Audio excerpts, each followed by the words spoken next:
The view at my window. Approaching an otherwise vacant window, I often sat down and stayed still for long. At this my window, I could have otherwise stayed just like this, holding an open book that I've always intended to read. Instead of going ahead to read, I usually got only to the first line of a random chapter, and then I stayed just like that, intending to read. Of the many books on the shelf, there was one entitled Do It Yourself. It was always otherwise blank. It was one that I often ended up reading whenever I sat down at my window. And there I was, readying myself for another reading. There I was, with the spread out do-it-yourself close to the window. But what is it that I got instead?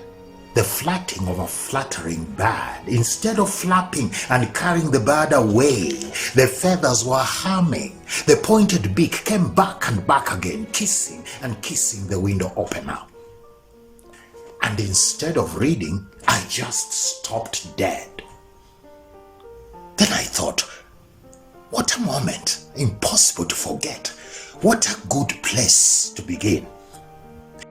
And now, whenever I sit, the moments are set apart for reading the window instead. And it has since been the book instead. A case of coming close to the window and then opening.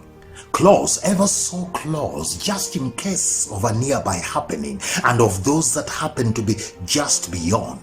Close, just in case of the return of the kiss seeking a magnetic metallic bond. The do-it-yourself of reading the window, which even if for now seems to be blank, it is a case of stopping dead so as to have a complete reading of the window instead. And ever since, I have the first chapter that I was so much after, where everything happens as soon as my window opens.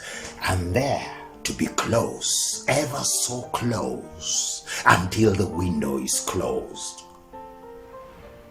But beware, the window of the universe was never supposed to be closed.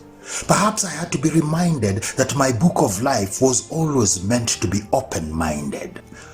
Perhaps tonight, a light related to the let there be light is what we must contemplate. Perhaps before we even begin turning the front page, we must first of all make sense of the succession of happenings which culminated in the present singular tense, rendered in plural by let us make man in our own image. And all for the sake of a brand new first chapter of the universe. Maybe even then, we were already handed the do-it-yourself, but for a while we left it blank. Perhaps I just had to be stopped dead for the sake of listening.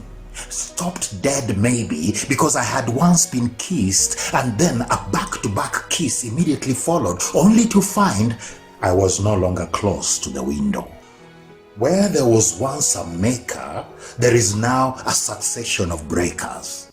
We now live in such an acre where it always happens that the next time you open the window, leaves have already left, and so also the tree. The next you open, there are no birds, and when the next will happen, a matrix with a double-decker of windows will already be coming up.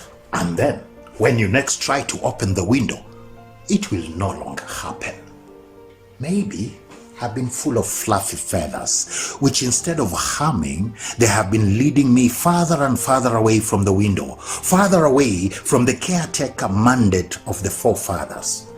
And soon, nothing will hold other than the fiberglass of the windows. We will sit close, with each having to tightly close their window, and there will be nothing to stop us dead in the present tense night of darkening windows when one light after another is switched off.